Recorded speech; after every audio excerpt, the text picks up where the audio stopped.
Ich heiße Anna und bin 8 Jahre alt. Das Land, in dem ich lebe, heißt Guatemala.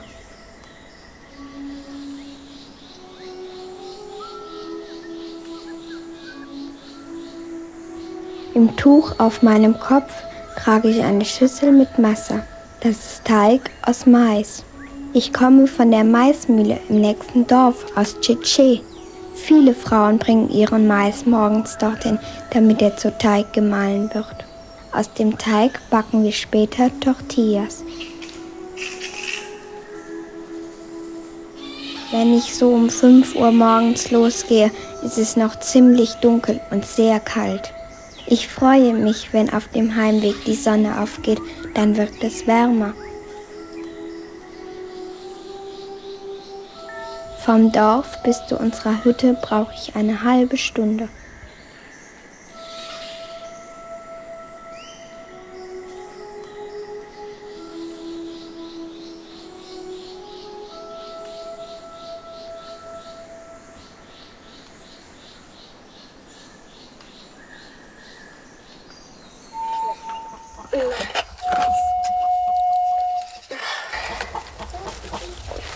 Mein Bruder Ramon ist 9 Jahre alt. Jedes Mal, wenn der Feuer macht, gibt es schrecklich viel Rauch.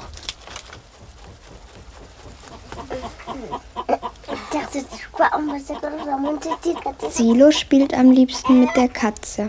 Eigentlich heißt er ja Silverio. Ich glaube, er ist 5 Jahre alt.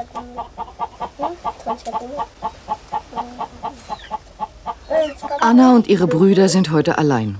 Der Vater wurde umgebracht. Die Mutter ist früh zum Markt gegangen, um Gemüse zu verkaufen. Zum Frühstück legen die Kinder Chiles in die Glut. Pfefferschoten. Das ist alles.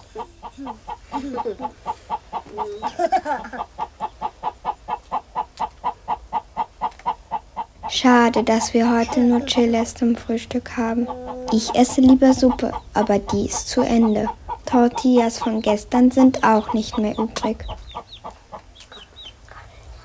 Ohne Tortillas schmeckt mir dieses Zeug gar nicht. Wirklich nicht.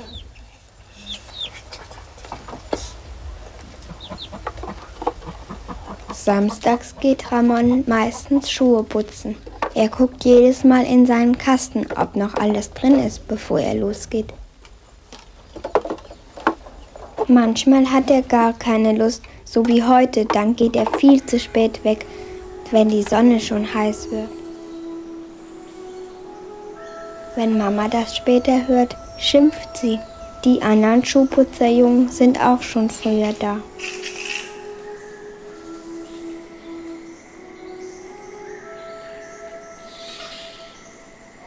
Markttag in Chiché, in der Provinz Quiché. Quichés heißen auch die Indianer hier. Die Blusen werden Huipil, die Röcke Corte genannt. Ihre Farbmuster und der Stil verraten dem Eingeweihten das Herkunftsdorf. Das ist Annas Mutter, Doña Josefa, Witwe, wie 350 andere Frauen im Dorf. Im Nachbardorf Chinique sind es 119 Witwen.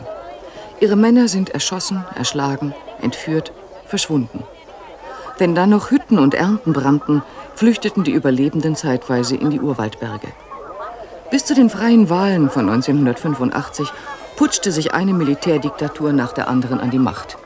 Ihr Terror traf vor allem Indianer. Mindestens 30.000 Guatemalteken sind tot oder verschwunden.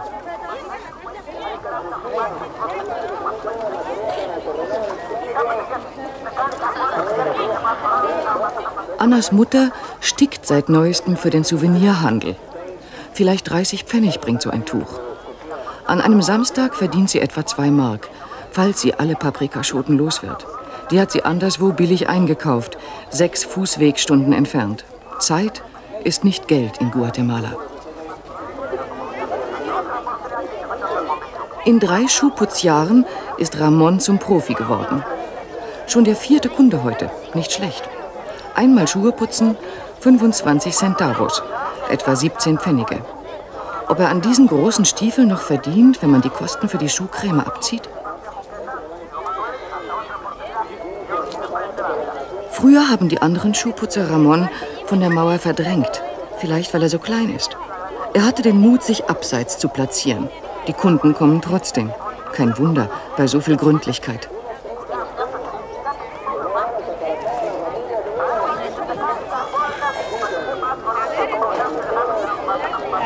Ferkel, Küken, Lämmer aus dem Programm der katholischen Kirche. Bescheidene Einkommensquelle für Witwen. Sie und die vaterlosen Kinder sind Opfer einer uralten Tragödie Lateinamerikas. Wenn Indianer, landlose Campesinos beginnen, um Land und Mitsprache zu kämpfen, wittern Großgrundbesitzer im Verbund mit rechten Diktatoren Kommunismus. Das Militär brennt Dörfer nieder, Männer werden vor den Augen von Frauen und Kindern gefoltert. Für die verzweifelte Gegenwehr bleibt oft nur die Guerilla.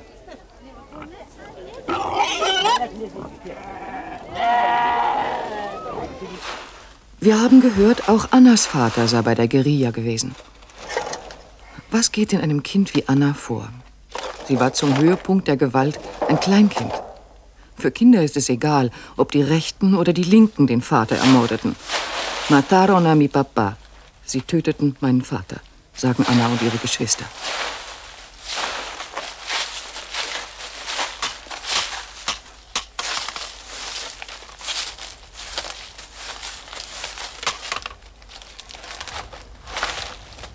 Ich fege gerne den Abfall und die Blätter aus dem Haus.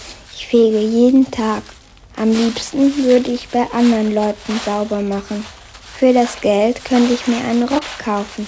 Ich habe nur den hier, der ist sehr klein. Und Mais könnte ich kaufen.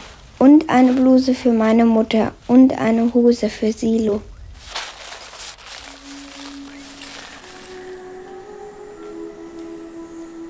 Wenn meine Mutter weggeht, sagt sie, passt bloß auf die Schafe auf.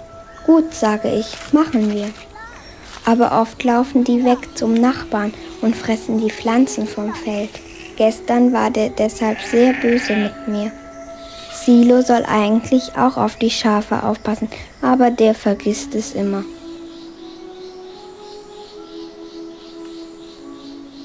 Manchmal sitze ich nur so da und schaue den Schafen zu.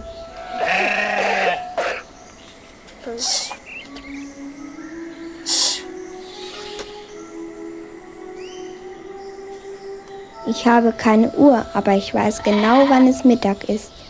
Dann geht der Schatten weg vor der Hütte. Und dann laufe ich zur Hütte und mache aus dem Teig, den ich am Morgen geholt habe, Tortillas. Tortillas aus Maismasse sind das tägliche Brot Guatemalas. Die Armen sind unfreiwillig Vegetarier, leben von Tortillas und Frijol, schwarzen Bohnen. Das schmeckt nicht schlecht, wäre auch gesund, wenn noch andere Nahrungsmittel dazukämen. 80% der Kinder sind in einigen Landesteilen unterernährt. Die Lebenserwartung liegt zwischen 40 und 50 Jahren. Anna backt Tortillas wie Kinder anderswo Sandkuchen. Ob sie lieber spielen würde? Solche Fragen würde sie, wie viele Kinder in der sogenannten Dritten Welt, nicht verstehen. Dort ist es normal, dass Kinder mitarbeiten. Was wirklich schwer und ungewohnt ist für viele halbwaisen Indianer, das viele Alleinsein, die Verantwortung. So übernimmt Anna die Mutterrolle, während die Mutter versucht, den Vater zu ersetzen. Lange Wege zu Fuß machen Annas Mutter nichts aus. Doch die Kinder lässt sie ungern allein. Ohne Kinder aber geht sich's schneller, auch barfuß.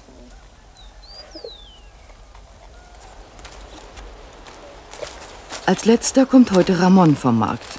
Mit 6 Kunden hat er 95 Pfennige verdient und nichts verspielt. Das tut er manchmal zum Leidwesen der Mutter. Das Familieneinkommen an diesem Samstag etwa 3 Mark.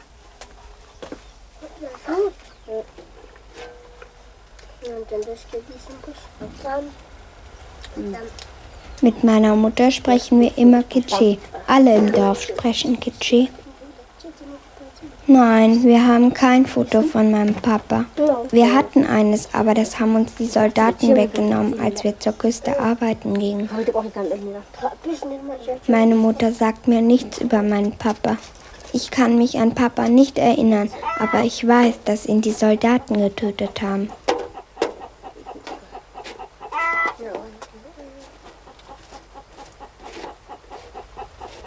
Dass die Witwe Josefa mit ihrer Familie überleben kann, verdankt sie der katholischen Kirche.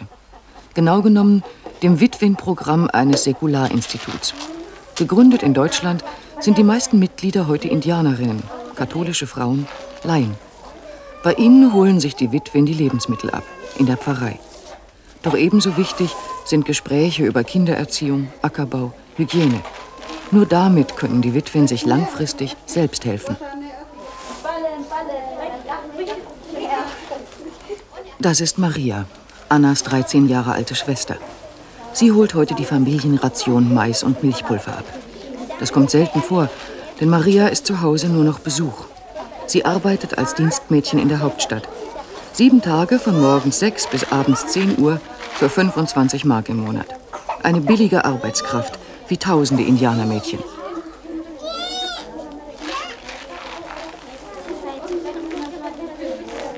Der Wechsel von der Hütte in ein Großstadthaus mit Fernsehen, Kachelboden und Matratze hat ihr nicht gut getan.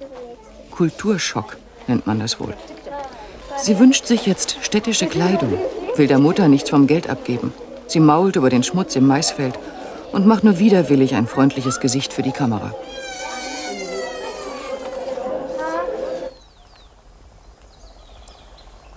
Genau genommen darf man Maria kaum einen Vorwurf machen. Als der Vater umgebracht wurde, war sie so alt wie Anna heute.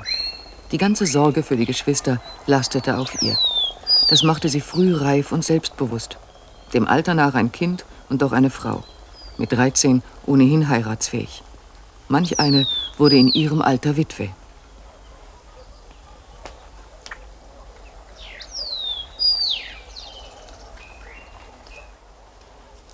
Ungern arbeitet Doña Josefa im Maisfeld. Männersache. Dass auch Frauen dies können, hat sie erst in der Pfarrei gelernt. Eine gute Maisernte ernährt die Familie ein halbes Jahr. Mehr bringt dies Fleckchen Erde nicht. Wie für die Mehrheit der Kleinbauern. Die Bischöfe nennen die Landverteilung Sünde. 2,5% der Grundbesitzer haben 65% des Bodens.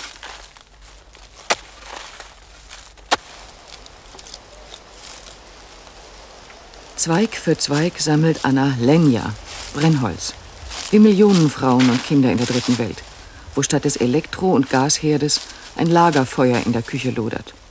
Romantisch vielleicht, doch umweltpolitisch eine Katastrophe, seit auch noch die Industrie die Wälder abholzt.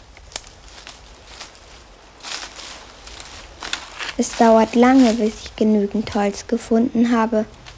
Silo nehme ich immer mit. Mama hat gesagt, ich darf ihn nicht allein beim Haus lassen. Komm, holen wir Holz, sag ich zur Silo, und dann gehen wir.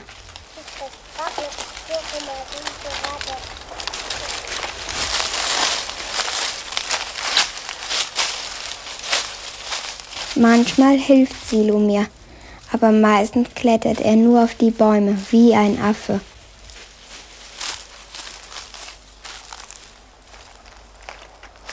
Ich nehme immer ein Tuch mit.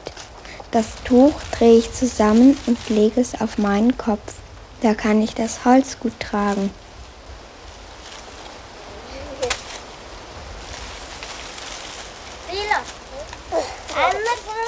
Komm, Silo, gehen wir.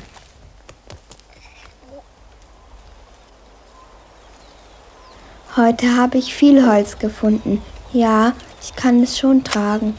Es ist nicht so schwer. Wie lange das wohl reicht, wer weiß. Vielleicht 3 Tage oder 2.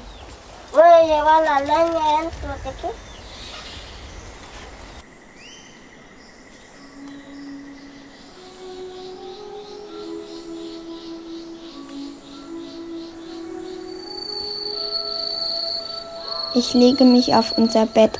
Hier schlafen wir alle. Nachts liegt Ramon neben mir, meine Mama vorn. Das ist schön warm. Ich bin so müde heute Nachmittag. Mein Kopf tut so weh, schon den ganzen Tag. Unter dem harten Familienbett leidet keiner. Allein zu schlafen, das wäre ein Unglück, das man dem ärgsten Feind nicht wünscht. Wenn es nur nicht so ziehen würde durch die Bambuslatten. Wenn sie noch eine zweite Decke hätten für die lange kalte Nacht, die früh hereinbricht. Heute ist Montag, ein ganz normaler Wochentag. Als Anna im Morgendunkel zur Maismühle ging, sind ein paar Tropfen gefallen. Vorboten der Regenzeit, auf die alle sehnsüchtig warten, um Mais zu säen. Annas Mutter bricht auf zum Markt in den Touristenort Chichicastenango. Dort verkauft sie ihre Stickereien und kauft billig Pfefferschoten ein. Marias Kurzurlaub ist auch zu Ende. Sie fährt zurück in die Hauptstadt, voller Lichter und Lärm. Welten entfernt von der vertrauten Armseligkeit der Hütte, den wortkargen Geschwistern, den Hunden, Hühnern und Schafen.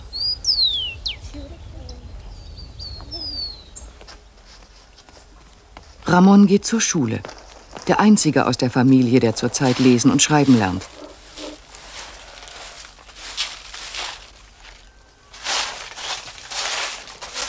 Ich möchte gern in die Schule gehen, aber meine Mutter sagt, ich muss auf Silo aufpassen. Wir müssen zu Hause bleiben und die Arbeiten machen. Fegen und die Schafe hüten und Wasser holen. Wir holen das Wasser beim Nachbarn. Wir hatten auch einen Brunnen beim Haus. Seit dem Jahr, in dem sie meinen Vater getötet haben, ist kein Wasser mehr in unserem Brunnen. Das ist keine optische Täuschung. Das Wasser ist eine dunkle, schmutzige Brühe. Quelle unzähliger Krankheiten, wie Würmer und Amöben, wenn es nicht 20 Minuten kocht. Doch wer hat schon eine Uhr?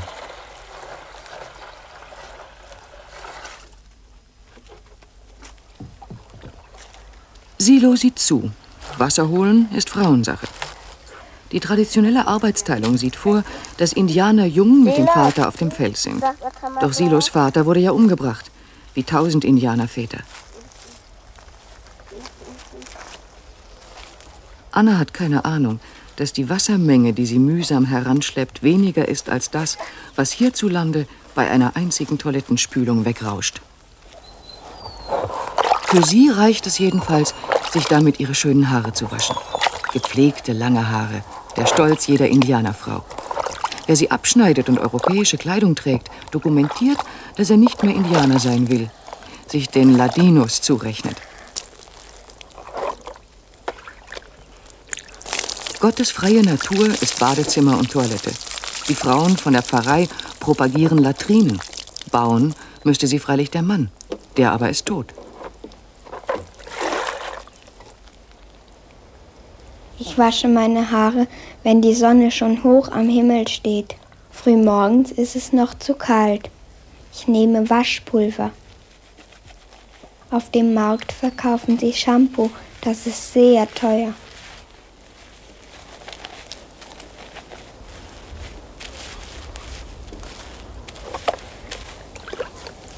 Indianer lieben die Sauberkeit.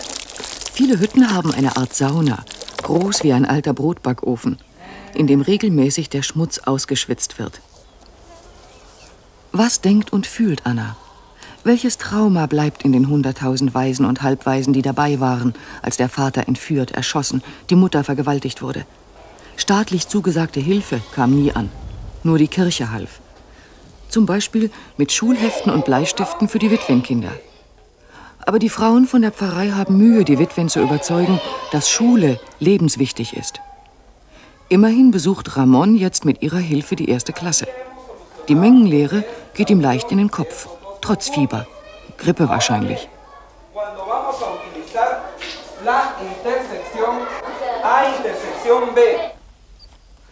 Während Ramon die Schulbank drückt, sieht Lucy in der Hütte nach dem Rechten. Die Kinder lieben sie sehr.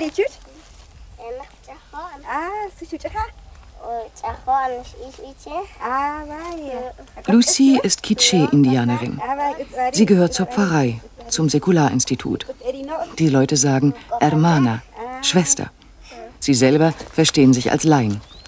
Lucy kümmert sich besonders um die Witwen. Lucy sagt, wir sollen den Truthahn holen. Sie sagt, was wir machen sollen, damit die Tiere gesund bleiben.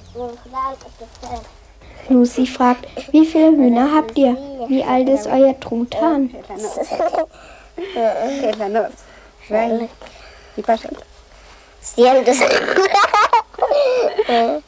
Es ist fröhlich, wenn Lucy kommt. Sie spricht Quiché, wie wir. Sie sagt, dass wir das Wasser lange kochen sollen, sonst kommen Würmer in den Bauch. Wenn meine Mama krank ist, gehen wir zu Lucy, auch nachts. Die hilft uns immer.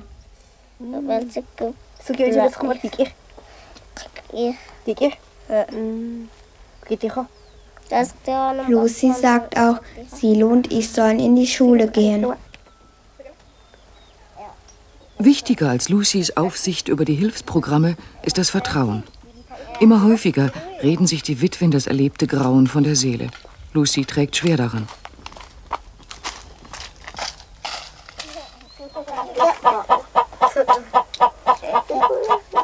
Mittags gibt es die unvermeidlichen Maisfladen, Tortillas. Die Mutter wird spät nach Hause kommen. Sie essen so langsam und bedächtig, wie sie reden. Falls einer der 3 Hunde nahe kommt, kriegt er auch was ab.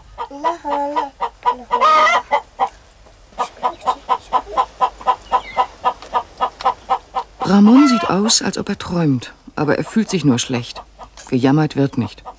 Im Übrigen sind alle froh, wenn es überhaupt zu essen gibt.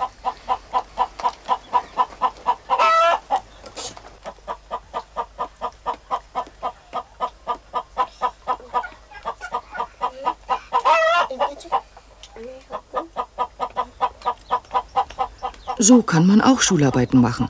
Überraschend ordentlich noch dazu. Helfen kann niemand. Die meisten Eltern sind Analphabeten.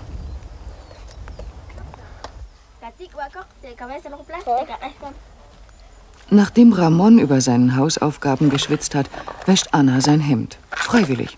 Sie fand, es wäre nötig. Ich wasche immer meine Sachen und die von Ramon und Silo. Ich wasche lieber an der Hütte, nicht dort hinten beim Brunnen. Der Nachbar sagt manchmal böse Worte zu mir. Ich weiß nicht warum.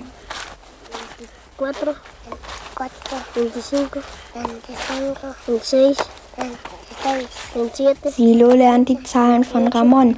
Der kann auch schon etwas lesen. Ich habe auch Spanisch gelernt, an der Küste. Wenn der Mais zu Ende ist, haben wir nichts zu essen. Dann fahren wir mit anderen Leuten im Lastwagen an die Küste, Kaffee pflücken. Da verdienen wir Geld. Wir wohnen mit vielen in einer sehr großen Hütte. Alle Kinder sprechen dort Spanisch.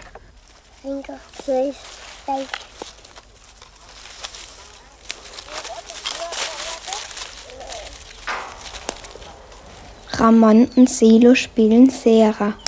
Sie machen 2 Plättchen aus Teer und man muss immer das Plättchen treffen, das auf der Erde liegt. Ich spiele nicht mit, mein Kopf tut so weh. Meine Mama kommt heute spät. Ich bin froh, wenn sie zurückkommt.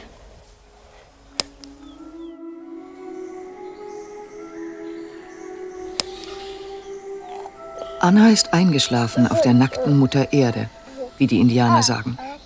Sie ist nicht unglücklich, nur manchmal traurig. Noch weiß sie nichts von Menschenrechten auf Gesundheit und Kleidung, auf Bildung und Nahrung.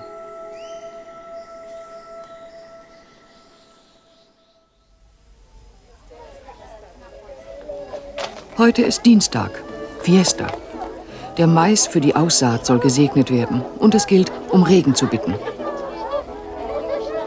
Alle kennen Andrea, La Alemana, die deutsche Leiterin des Säkularinstituts in Chiché. Sie waren die Ersten, die sich in der Zeit der Gewalt um die Witwen sorgten. Padre Benito, ein französischer Missionar, kam später. Er soll heute Messe feiern, zum Höhepunkt der Fiesta.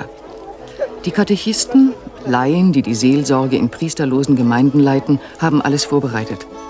3 Tage schon wurde gepredigt, gesungen, Rosenkranz gebetet. Die Maisweihe ist wichtig, denn Mais bedeutet Essen, Leben. Nach dem heiligen Buch der Mayas, Popol Vuh, soll Gott die Guatemalteken sogar aus Mais geschaffen haben.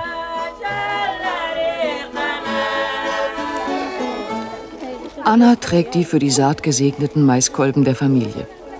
Viele Indianer versammeln sich später auf dem Feld, und rufen den Gott der Erde und des Wassers an. Zuletzt das Herz des Himmels, die Sonne. Guatemalas Kirche versucht heutzutage, die alten Rituale zu achten und behutsam mit der Liturgie zu verbinden, wo es möglich ist. Andrea hat den Reichtum der Indianer lieben gelernt. Gastfreundschaft, Friedlichkeit, Fröhlichkeit, trotz aller Leiden. Tiefe Verbundenheit mit der Natur und Gott, der Tod und Leben bestimmt. Es ist nicht einfach, diese Werte zu achten und den Menschen dennoch zu sagen, dass Hunger, Armut und Gewalt nicht Gott gewollt sind. Zumindest nicht vom Christengott. Nach der Messe feiern wir. Meine Mama hat gestern Tortillas für die Feier gemacht. Alle Leute bringen etwas mit. Wir trinken Kaffee und Schokolade. Abends vor dem Schlafengehen bitten wir Gott wieder, dass der Mais nicht krank wird, so wie letztes Jahr. Dann muss Mama viele Wochen an der Küste arbeiten und wir sind wieder allein.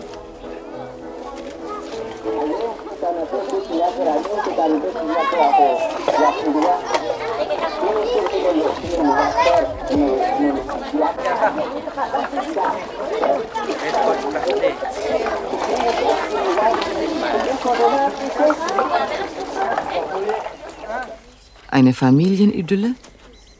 Es regnet durchs Dach. Es zieht durch die Wände. Doña Josefa hat, wie die meisten Witwen, chronische Kopfschmerzen. Eine Folge der erlittenen Grausamkeiten. Doch der Frieden ist nicht gespielt, weil sie in Frieden mit Gott und der Natur leben. Kinder werden nicht geschlagen und angeschrien. Tiere nicht misshandelt. Und Mutter Erde wird um Verzeihung gebeten, bevor man sie für die Saat aufreißt. Die Kirche, der Padre, die Frauen von der Pfarrei helfen, die Dächer flicken, um die Kinder in die Schule zu schicken. Die Witwen sollen sich selbst helfen lernen und solidarisch sein. Hier treffen sich Maya-Tradition und Christentum. Die Tausende kleiner Annas sollen eines Tages menschenwürdig leben können. Doch eines ist nicht gewollt: Reichtum. Die Alternative zu Armut heißt nicht Reichtum. Ein Reichtum, der den Menschen ihre Würde und innere Ruhe nehmen würde, die sie bisher bewahrt haben, trotz Armut und Gewalt.